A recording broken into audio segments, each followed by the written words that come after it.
오늘 우리에게 주시는 하나님의 말씀은 요한복음 3장 16절에서 17절입니다.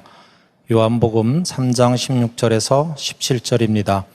하나님이 세상을 이처럼 사랑하사 독생자를 주셨으니 이는 그를 믿는 자마다 멸망하지 않고 영생을 얻게 하려 하심이라. 하나님이 그 아들을 세상에 보내신 것은 세상을 심판하려 하심이 아니요 그로 말미암아 세상이 구원을 받게 하려 하심이라.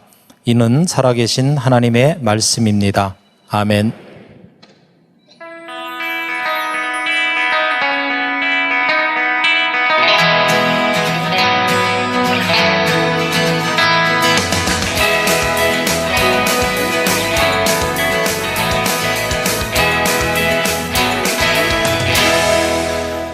제가 지난 12주 동안 그리고 오늘 13주째 계속해서 꿈꾸는 우리 교회와 우리의 신앙에 대하여 이야기를 하고 있습니다. 예수님께서 이 땅 위에 교회를 세우실 때, 우리를 하나님의 사람으로 부르실 때 어떤 교회가 되고 어떤 신앙이 되기를 원하셨는가? 우리들 이거 알고 교회를 다니고 이것 알고 신앙생활을 하면 좋겠다 하는 생각이 들어요.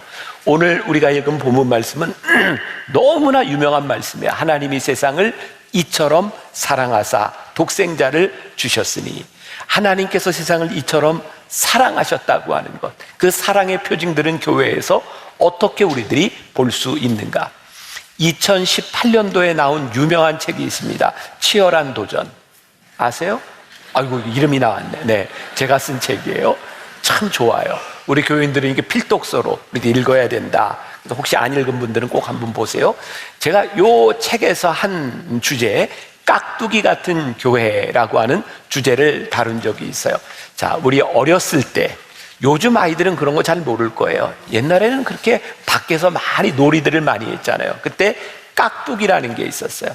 깍두기는 이 편에 들어가든 이 편에 들어가든 별로 도움이 안 돼요. 그래서 서로 우리 편 아니었으면 좋겠다. 그런데 깍두기라는 건 뭐냐면 우리 편 안 됐으면 좋기 때문에 그냥 따돌려 놓는 것이 아니라, 너는 좀 부족하니 깍두기가 돼서 이 편에도 들어가고 이 편에도 들어가고, 그래서 남들은 한 번 하는 거지만 너는 두 번을 해보고, 그렇게 해서 실력을 늘려가기도 하고, 함께 포용하려고 했던 마음이 저는 깍두기 같은 그런 마음이었던 것 같아요. 저는 교회가 가지고 있는, 참 교회 안에서 좋은 단어를 하나 사용한다고 하면 깍두기 같은 교회가 되는 것 참 좋겠다, 그런 생각을 종종 해요. 이 예배나 설교나 요즘은 온라인에서 다 공개가 되다 보니까 저도 이제 설교를 한번 하고 나면 어느 날 굉장히 곤란할 때가 있어요. 사람들이 목사님 어떻게 그런 설교를 합니까? 목사님 어느 편입니까? 그래서 자꾸 저한테 어느 편이냐고 물어요. 그리고 조금 더 황당한 경우는 어느 편이냐고 묻는 게 아니라, 오늘 목사님 설교를 들어보니 목사님 굉장히 진보적인 분이네요. 또 어느 날은 목사님 완전히 태극기네요. 뭐 이렇게 자기들끼리 다 이야기를 해요. 그래서 목사님 어느 편이냐고. 저는 이거 굉장히 잘못된 질문이라고 생각해요. 만나교회는 어느 편에 서 있냐고. 여러분들의 교회는 어느 편에 서 있냐고. 교회는, 하나님은 우리를 어느 편에 서라고, 진영 논리로 서라고 우리를 하나님의 자녀로 부르신 것이 아니라, 이 땅 위에 교회를 세우신 분명한 이유가 있는데, 교회는 우리 편을 만들거나 어떤 편에 서는 것이 아니라 하나님이 사랑하시는 도구로 쓰임 받을 때, 그게 교회라는 거예요. 우리가 이것 잊지 않으면 우리는 하나님 믿는 사람의 공동체로 모여서 세상과 별반 다르지 않는 삶을 살 수밖에 없어요.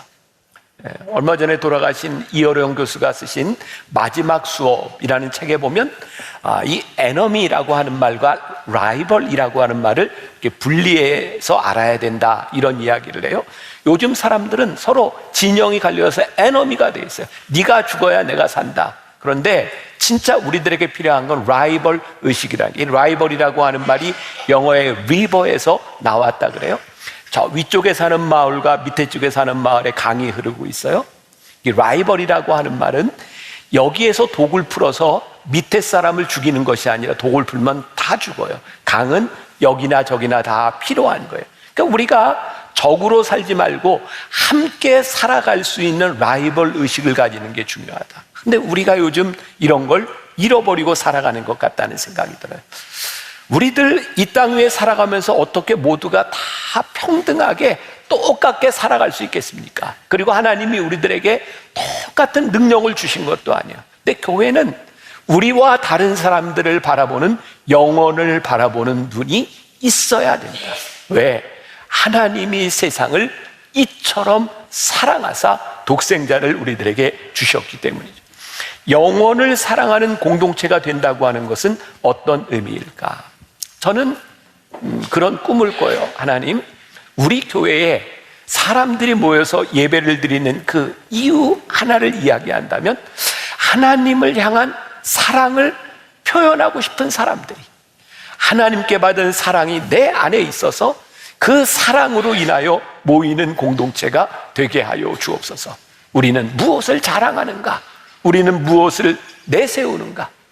예수님이 이 땅 위에 오신 이유, 그것이 분명히 하나님이 세상을 이처럼 사랑하셨기 때문이라면 우리 공동체, 우리 교회는 그 사랑의 공동체가 되어야 된다는 말씀입니다. 마가복음 2장에 보면 아주 유명한 사건이 나와요. 예수님이 가버나움의 회당에서 말씀을 전하고 있는데 어떤 중풍병에 걸린 그 친구를 위해서 4명의 친구들이 그 회당의 지붕을 걷어내고 예수님께 환자를 내리는 그런 얘기 들어보셨죠? 네. 근데 예수님께서 그 중풍병자를 고쳐주셨어요. 근데 마가복음 2장 5절에 보면 여러분들 전혀 우리들이 이렇게 주의 기울이지 않을 수도 있겠지만 예수님이 이렇게 고쳐주셨어요. 예수님께서 그들의 믿음을 보시고 중풍병자에게 이르시되 작은 자야 내 죄 사함을 받았느니라. 저희 굉장히 흥미로운 부분이라고 생각하거든요. 이 중풍병자가 예수님 앞에 나와서 나음을 받은 이유는 그가 헌신되고 그가 믿음이 있고 이미 죄 사함 받은 사람이었기 때문이 아니라 아직 죄 사함 받지 못한 그 중풍병자를 향해 예수님이 그의 병을 고치시면서 얘야 네 죄 사함을 받았느니라. 그러니까 예수님 앞에 나오는 사유의 은총을 받은 사람들은 신앙인으로서의 필요한 조건을 다 갖춘 사람들이 아니라 아직 이 세상에 속한 사람을 우리 주님께서 바꾸어 주시고 우리 주님께서는 이 세상에 하나님의 사랑이 필요한 사람들에게 필요를 채워주시기 위하여 이 땅 위에 오셨다고 말씀하고 있는 거예요. 근데 우리들이 신앙생활하면서 종종 우리들이 잘못 생각하고 있는 것, 우리들이 신앙생활을 하는 이 공동체를 채우고 우리들이 신앙생활을 하기 위해서는 우리들은 뭔가 자꾸 조건이 필요하다고 생각하는 거죠. 꽤 오래전이에요. 우리 교회에서 이렇게 함께 연관돼서 사역을 하던 이상훈 선교사님이 있어요. 지금도 루안다에 있는데 그때 우간다에서 기아 대책과 함께 사역을 할 때 잠시 한국에 나와서 저하고 이야기할 기회가 있었어요.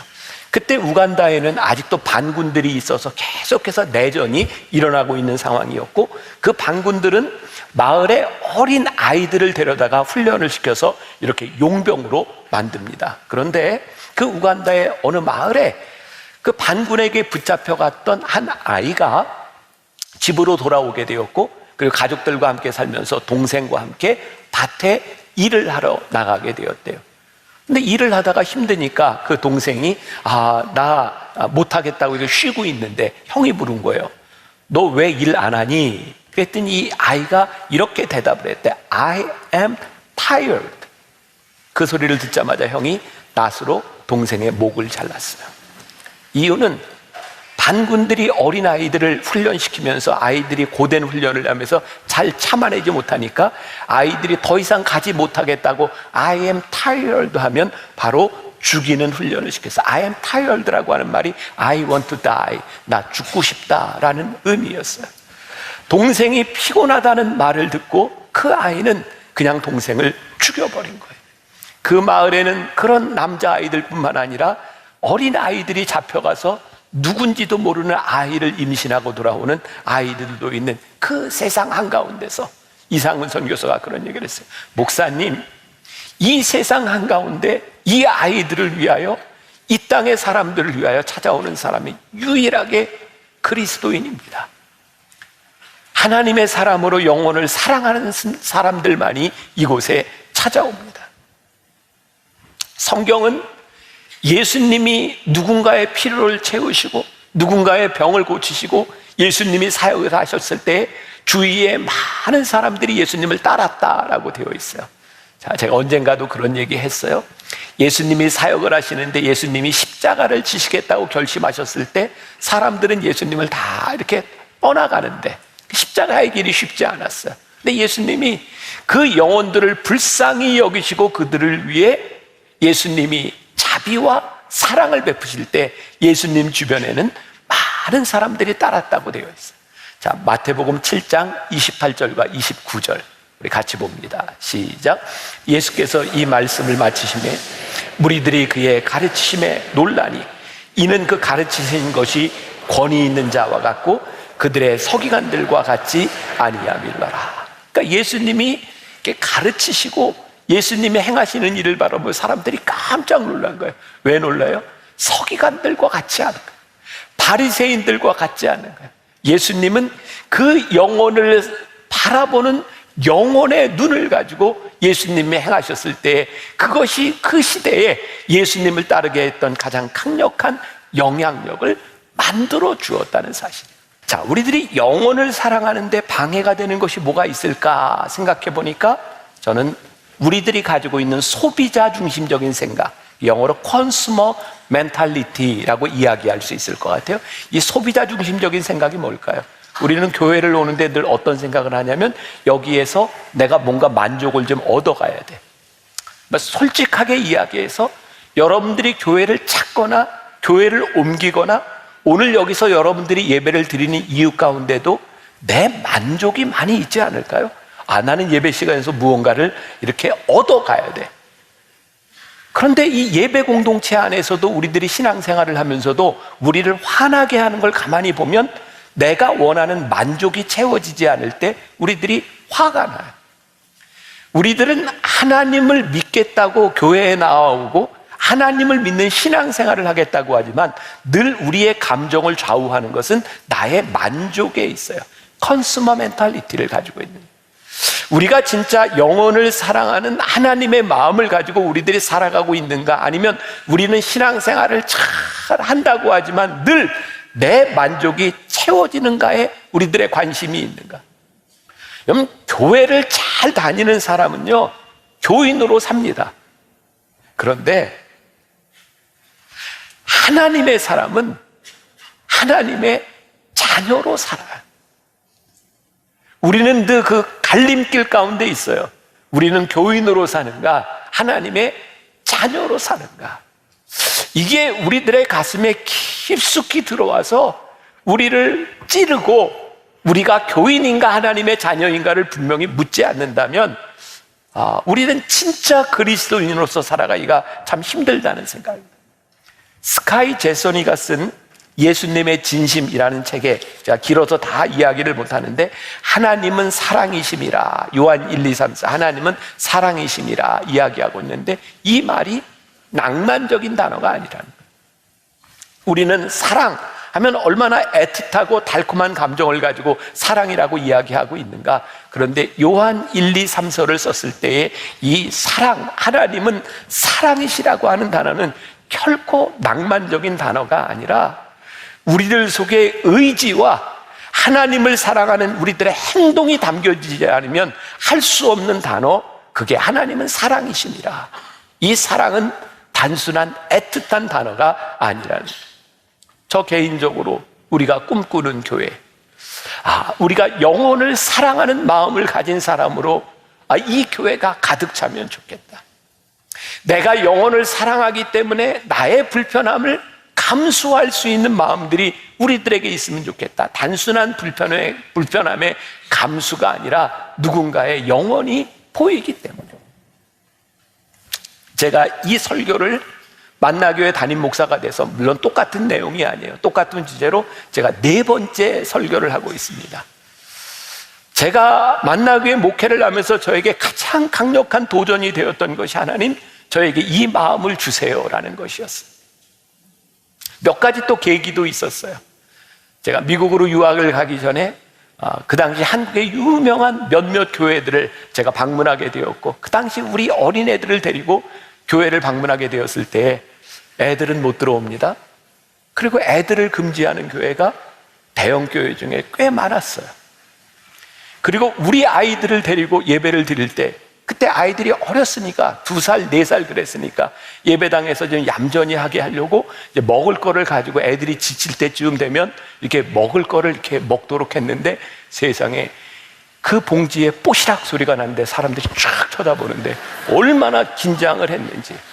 그때 제가 결심한 게 있었어요. 하나님, 우리가 경건하고 조용한 예배를 드리는 것 참 좋은 일이지만 하나님이 이 예배당에 그것보다 하나님을 사랑하는 마음으로, 그리고 하나님을 사랑하는 사람들의 영혼을 사랑하는 마음으로 가득 찬 교회가 되게 하여 주옵소서. 그래서 제가 지키려고 하는 게 있어요.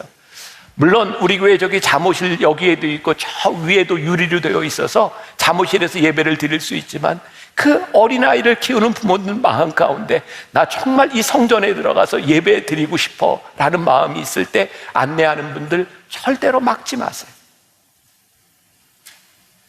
얼마나 사모하는 마음이 있으면 이 안에 들어오고 싶겠습니까? 우리가 조금 불편한 걸 참으면 어떻겠습니까? 우리 예배 시간에도 조금 장애를 가진 분들이 예배를 드리면서 예배 시간에 저와 여러분들을 조금 방해하는 경우들도 있어요. 그때마다 생각을 합니다. 하나님, 그 영혼들을 바라보며 나의 불편함을 기꺼이 감수할 수 있는 마음이 제 안에 있었으면 좋겠습니다. 나는 교회가요, 그런 마음으로 좀 넘칠 수 있는 그런 마음들을 가지고 예배를 드릴 수 있다면 하나님이 조금 불편하고 조금 시끄럽고 조금 준비 안 된 우리의 예배일 것 같지만 영혼을 사랑하는 마음이 우리 가운데 있다면 하나님 그 예배를 얼마나 기쁘게 받으실까라는 생각이 들어요. 영혼을 사랑하는 공동체가 되는데 방해가 되는 요소가 또 하나 있어요. 그건 뭐냐면 우리들이 남을 쉽게 용납하지 못하는 거예요. 자, 여기서 우리들이 구분해야 될 게 있어요. 누군가를 용납한다는 것과 그것을 승인한다고 하는 것은 다른 문제예요. 그러니까 예수님은 보니까 죄인들을 다 이렇게 용납하여 주셨는데 그 죄를 승인하지는 않으셨어요. 그래, 내가 너를 사랑하고 내가 너를 용서해. 근데 다시 그 죄 짓지 마. 그러니까 용납하는 것과 승인하는 것은 다른 차원의 문제예요. 우리들에게 이 구분이 늘 살아 있어야, 하나님, 제가 저 죄를 절대로 용납하지 못하지만 저 죄를 지은 사람들에 대한 영혼에 대한 마음을 가질 수 있으면 좋겠습니다. 자, 이 말이 얼마나 어려운 말인지 알아요. 제가 이번 한 주 동안은 이 말씀을 가지고 한 주 내내 원고를 읽고 원고를 이렇게 숙지하고 지났어요.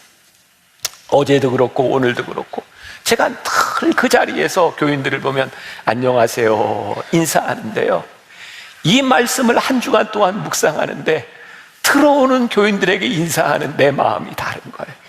안녕하세요. 그게 그 영혼이 보이는 거예요. 하나님, 우리들에게 이 마음이 살아있으면 좋겠습니다. 마태복음 9장 9절에 보니까 예수께서 그곳을 떠나 지나가시다가 마태라 하는 사람이 세관에 앉아있는 것을 보시고 이르시되 나를 따르라 하시니 일어나 따르니라.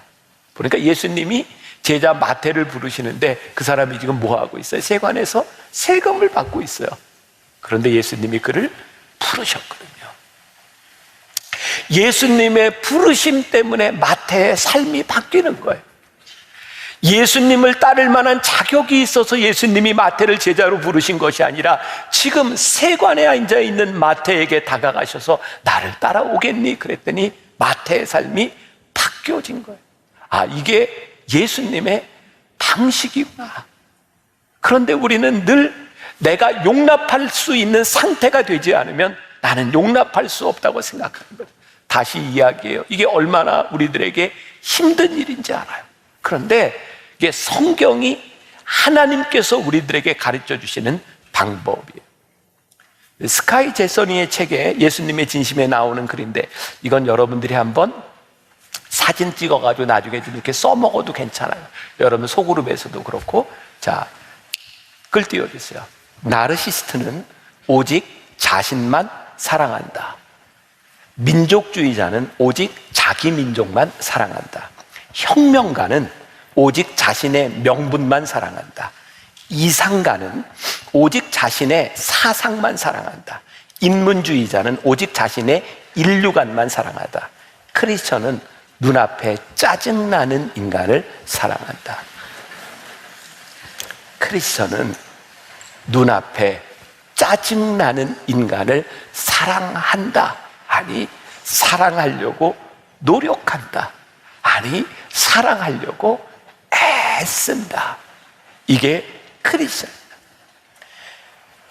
우리들이 믿지 않는 사람들을 바라볼 때 믿는 자의 수준에서, 믿는 자의 기준에서 누군가를 용납한다면 우리는 어쩌면 영혼을 사랑할 수 있는 사람이 아무도 없을지 몰라요.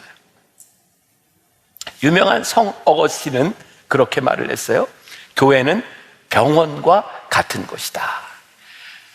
성 어거스틴이 활동하던 시대가 AD 이제 300년, 400년 그때 성자로 불리는 어거스틴이요. 그 시대를 살았는데 그때는 이미 로마의 모든 제국이 기독교화가 되었고요. 교회에 큰 건물들이 세워지고 교회에는 황제들이 와서 예배를 드렸어요. 황제들과 귀족들이 예배를 드리면서 그 교회 안에 가난하고 힘들고 옷차림이 누추한 냄새나는 사람들이 교회에 들어오는 걸 원치 않았어요. 어거스틴이 이렇게 이야기를 합니다. 교회는 병원과 같은 곳입니다. 만일 병원에서 피 흘리는 환자 때문에 이 침대 시트가 더러워지니 당신은 병원에 올 수 없습니다라고 이야기한다면 그 병원이 사명을 다하는 것이겠습니까? 교회에 예배드리는 공동체에 당신은 지저분해서 당신은 우리와 다른 사람이기 때문에, 당신은 우리와 어울리지 않는 사람이기 때문에 오늘 우리와 함께 예배할 수 없습니다라고 이야기한다면 교회가 그 사명을 감당할 수 있겠습니까? 죄인들을 바라보면서 당신의 죄가 얼마나 큰지, 당신 때문에 우리 교회가 오염될지도 모릅니다. 그러니 들어오지 마십시오라고 이야기한다면 교회가 그 사명을 감당하는 것이겠습니까? 이게 우리들에게 참 너무 힘든 일이구나. 우리 하나님께서 영혼을 바라보시면서 용납하셨던 사람들을 우리들이 용납할 수 있는 마음들이 있어야 되는데, 헬리나 우엔이 또 참 멋진 이야기를 했는데 이것도 한번 사진 찍었다가 써먹으세요. 너무 좋아요. 이렇게 얘기합니다. 제 자신도 실천하지 못하는 사랑을 가르치고 있을 때에도 용납해 주십시오. 자, 이 부분 제가 이렇게 설교를 하고 있는데 여러분들 중에 누군가가 저에게 그런 얘기할지 말고, 목사님이나 잘하세요. 사실 저에게 제일 두려운 부분이에요. 저는 정말 그럴 자격이 없는 사람이니까 이 사랑에 대한, 영원 사랑에 대한 이야기를 하면서도 그게 너무 힘든 거예요. 그런데 헬리나 우엔이 뭐라고 얘기해요? 제 자신도 실천하지 못하는 사랑을 가르치고 있을 때에도 용납해 주십시오. 언젠가는 가르치는 사랑을 행할 날이 올지도 모르기 때문입니다. 사람은 실패해도 사랑은 결코 실패하지 않기 때문입니다. 하나님의 사랑에는 실패가 없기 때문입니다. 사랑은 가장 큰 능력입니다. 가장 큰 행복의 원리입니다. 사랑은 모든 것을 움직이시는 하나님의 영원한 불변의 원리입니다. 우리가 꿈꾸는 교회, 우리가 다시 꿈꾸는 우리의 신앙생활은요, 우리가 완전하기 때문이 아니에요. 바로 이 공동체 안에 우리의 신앙 가운데 용서와 사랑이 있기 때문에 이 공동체가 아름다울 수 있는 거예요. 영혼을 사랑하는 공동체가 된다고 하는 이 영혼 사랑은 이 교회에서 일어나는 일이 아니라 이 세상에서 일어나는 일임을 우리 주님께서 명백하게 말씀하셨어요. 하나님이 세상을 이처럼 사랑하사. 제가 언젠가 어떤 교회 집회를 갔는데 그 교회 장로님이 어떤 대학의, 크리스찬 대학의 행정을 책임지고 있는 분이에요. 저에게 그런 얘기를 하더라고요. 목사님, 우리 교회는요, 총장님도, 여기 이사장도, 그리고 이사들도, 목사님도 있고 신앙생활하는 사람들이 참 많은데요, 우리 학교는 늘 싸워요. 하나님을 믿는데 하나님의 법이 없어요. 늘 싸우면서 하나님의 뜻이라고 이야기를 해요. 그런 마음이 드는 거죠. 하나님을 믿는 사람이 아니라 종교인이 되어버린 사람. 그래서 우리의 기준이 하나님의 뜻인 것처럼 착각하고 있는 사람. 그래서 우리는 크리스찬 공동체 안에서 너무나 이기적인 사람들을 많이 보는 거예요. 하나님의 이름으로 누군가를 힘들고 아프게 하는 사람들을 너무 많이 보는 거예요. 하나님의 이름이 우리 가운데 살아있기 때문에 우리는 따뜻하고, 하나님의 이름이 우리 안에 있기 때문에 우리들이 용납해야 되는데 그것이 사라져버렸다면, 아니 우리 교회가 이렇게 하나님 앞에 축복을 받았습니다, 아니 내 삶에 이런 물질적인 축복이 있습니다 라고 자랑할 때에 그 축복이 누군가에게 복이 되고 그것이 누군가에게 축복이 되어야 되는데, 우리가 받은 축복으로 누군가 피눈물을 흘리고 있는데 그것이 우리들에게 축복이라고 자랑하고 있다면 우리들이 얼마나 이기적인 사람들이 되어버려요. 2021년 4월 27일 한국일보의 칼럼에 나온 그 재미있는 얘기입니다. 재미있게 들어주세요. 어느 날 오토바이를 타고 가던 성직자 둘이 과속으로 붙잡혔다. 아니 모범이 되어야 할 분들이 이러시면 안 되는 거 아닙니까? 사고가 나면 어떻게 하시려고요? 이번에 그냥 봐드릴 테니 다음부터 조심하세요 라고 경찰이 이야기하자 한 사람이 이야기합니다. 염려 마세요, 예수님이 함께 타고 계세요. 그러자 경찰이 예수님이 타셨다고요? 그럼 세 분이 탔다는 얘기인데 딱지를 떼야 되겠습니다 라는 유머가 있어요. 특히나 믿는 자들은 원칙을 지키며 정직한 마음으로 하나님이 주신 직분과 능력과 축복과 이름을 소중히 여기고 사랑해야지, 그것으로 인해 하나님의 이름을 남용한다면 축복의 도구가 아닌 근심의 도구가 되니 조심해야 한다. 크리스찬이라고 하면서 교회와 하나님의 이름을 남용하며 세상을 산다면 영혼을 파는 사람이고 무지한 사람이다. 거룩함은요, 이 세상 한가운데서 영혼을 사랑할 때 가장 빛나는 거예요. 교회의 가장 큰 힘은 하나님이 사랑하시는 영혼들을 사랑하는 공동체가 될 때 교회는 가장 강력한 힘이 있는 사람이 되는 거예요. 그리스도의 사랑이 무기력한 것처럼 보이지만 그것처럼 강한 능력을 가진 것이 없다고 하는 것을 우리들이 믿는 것이. 어떤 분이 저에게 보내주셨던 글입니다. 조금 긴 글입니다. 그냥 잘 들어주세요. 소록도에서 목회 활동을 하고 있는 K 목사 앞에 70이 넘어 보이는 노인이 다가와 섰습니다. 저를 이 섬에서 살게 해주실 수 없습니까? 느닷없는 노인의 요청에 K 목사는 당황한 표정을 지었습니다. 아니, 노인장께서는 정상인으로 보이는데 나 환자들과 같이 살다니요? 제발. 그저 해본 소리가 아닌 듯 사뭇 진지한 표정으로 이야기하는 노인을 바라보며 K 목사는 무언가 모를 감정에 사로잡히게 되었다는 것입니다. 저에게는 모두 10명의 자녀가 있었어요. 자리를 권하여 앉자 노인은 한숨을 쉬면서 입을 떼기 시작했습니다. 그런데 그 중에 한 아이가 걸렸어요. 언제 이야기입니까? 지금으로부터 40년 전 그 아이가 11살 때였죠. 발병 사실을 알았을 때 우리가 할 수 있는 행동은 그 아이를 다른 가족이나 동네로부터 격리시키는 것이었습니다. 여기로 왔겠군요. 그렇습니다. 소록도에 나환자촌이 있다는 말만 듣고 우리 부자가 길을 떠난 건 어느 늦 여름이었습니다. 그때만 해도 교통이 매우 불편해서 서울을 떠나 소록도까지 오는 여정은 멀고도 힘든 길이었죠. 하루, 이틀, 사흘, 더운 여름날 먼지 나는 신장로를 걷고 타고 가는 도중에 우리는 함께 지쳐버리고 만 겁니다. 그러다 어느 산속 그늘 밑에서 쉬는 중이었는데 나는 문득 잠에 골아떨어진 그 아이를 죽이고 싶었습니다. 바위를 들었지요. 마음에 내키진 않았지만 잠든 아이를 향해 힘껏 던져버렸습니다. 그런데 그만 바위돌이 빗나가고 만 거예요. 이를 악물고 다시 돌을 들었지만 차마 또다시 그 짓을 할 수는 없었어요.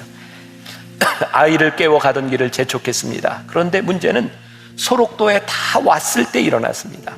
배를 타러 몰려든 사람들 중에 눈썹이 빠지거나 손가락이며 코가 달아난 환자들을 정면으로 보게 된 것입니다.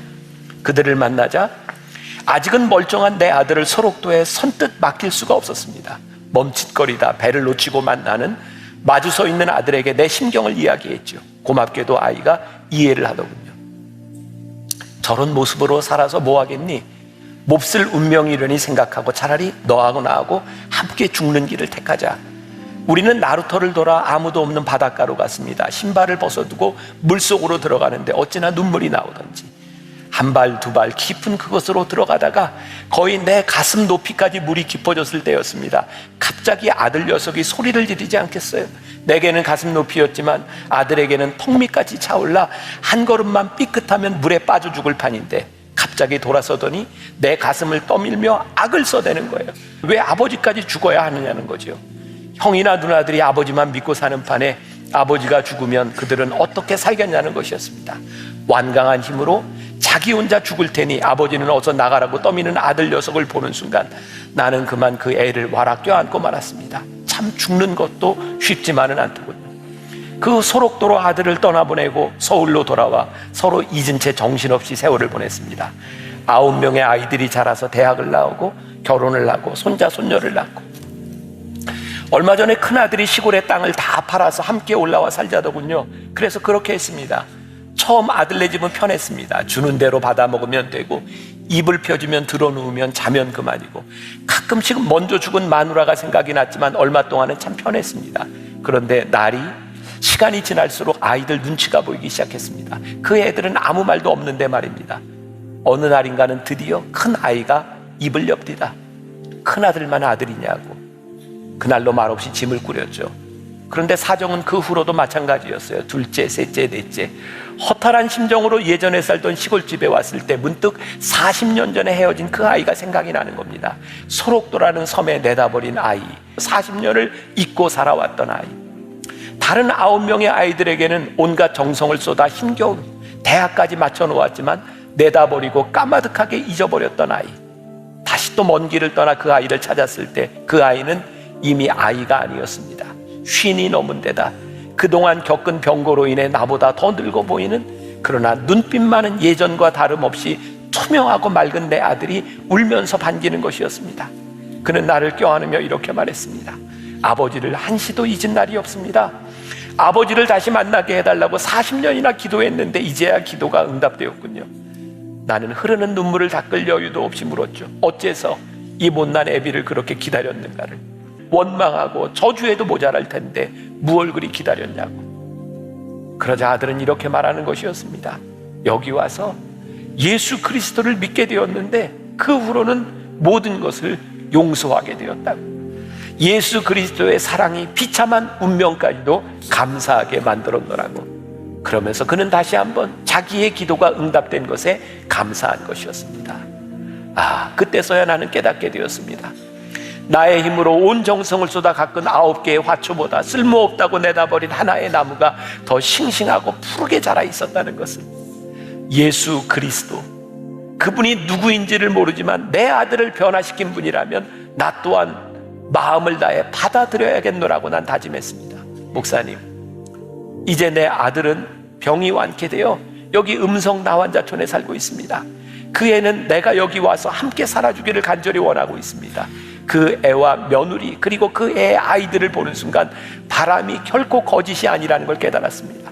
그들의 눈빛에는 지금껏 내가 구경도 못했던 그 무엇이 들어있었습니다. 공들여 키운 9명의 아이들에게선 한 번도 발견하지 못한 사랑의 언어라고나 할까요? 나는 그 애에게 잃어버린 40년의 세월을 보상해 주어야 합니다. 함께 있어주는 것만으로도 그 애에게 도움이 된다면 나는 기꺼이 그 요청을 받아들일 작정입니다. 그러니 목사님, 저를 여기에서 살게 해주세요.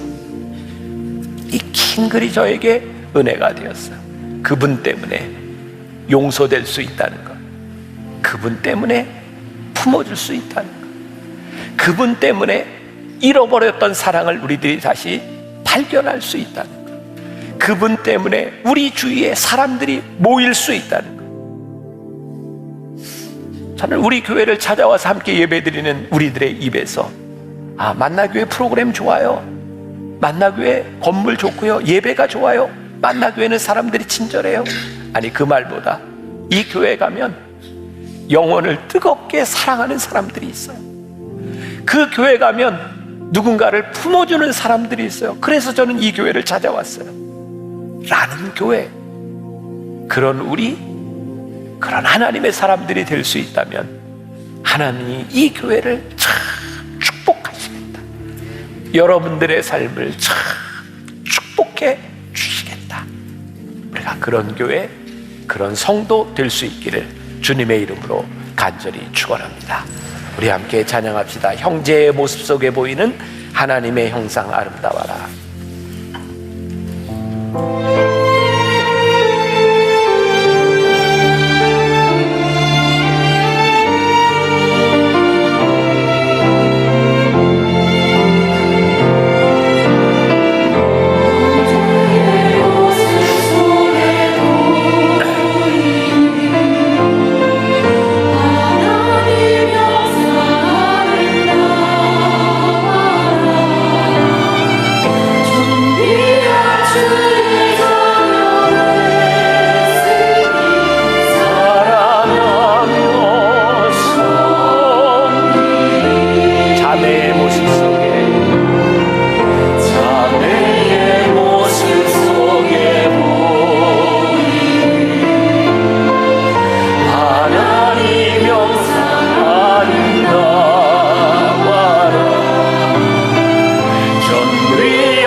함께 예배하는 우리 성도들의 마음 가운데 꿈이 있습니다. 주님 때문에 용서할 수 있고, 주님 때문에 사랑할 수 있고, 만나교회 가보았더니 참 영혼을 사랑하는 사람들로 가득 차 있어. 그것이 참 복되구나 고백할 수 있는 공동체. 하나님, 우리가 참 이기적인 사람들입니다. 하나님을 예배한다고 하면서도 내 만족이 채워지지 않으면 금방 화가 나고, 내 마음에 들지 않으면 내 속에 분노가 일어나는 그런 약한 사람들입니다. 그런데 오늘 우리의 마음 가운데 그런 기도의 제목이 생겼으면 좋겠습니다. 주님으로 인하여 용서하고, 주님으로 인하여 용납하고, 주님으로 인하여 사랑할 수 있는 사람들, 그런 믿음의 공동체, 그런 신앙의 하나님의 자녀된 삶을 살아갈 수 있는 우리 귀한 믿음의 성도들 되게 하여 주옵소서. 지금은 우리 주 예수 그리스도의 은혜와 하나님 아버지의 무한하신 사랑과 성령의 인도하심이 영혼을 사랑하는 용납이 있는 공동체, 우리를 거기에 불러주셨사오니 그렇게 살아가겠습니다 다짐하며 나가는 당신의 사랑하는 모든 백성들 위해 지금부터 영원까지 함께 하시기를 간절히 축원하옵나이다. 아멘. 지금은 선교 헌금 시간입니다. 이 예배를 통해 삶 가운데 은혜와 회복이 충만하시길 간절히 기도합니다.